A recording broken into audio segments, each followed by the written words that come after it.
ప్రభునామమున అందరికీ శుభోదయం.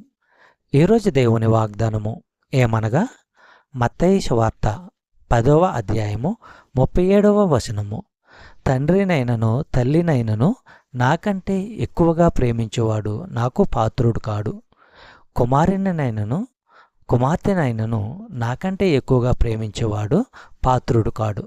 సహోదరి సహోదరులారా, మనము మన హృదయాల్లో ఆయనకు ప్రథమ స్థానము ఇవ్వాలని క్రీస్తు ఉద్దేశము. అవసరమైతే బంధువులకు బదులుగా ఆయన్ను కోరుకునేందుకు సంసిద్ధులమై ఉండాలి. కుటుంబ బంధాల కంటే సత్యము మరింత ప్రాముఖ్యమైనది. కుటుంబానికి, పాపానికి, ధనానికి లేక మరి దేనికైనా ప్రథమ స్థానం ఇచ్చేవారు క్రీస్తును నిజంగా అనుసరించలేరు. చెప్పబడిన వాగ్దానము దేవుడు దీవించి ఆశీర్వదించును గాక. ఆమేన్.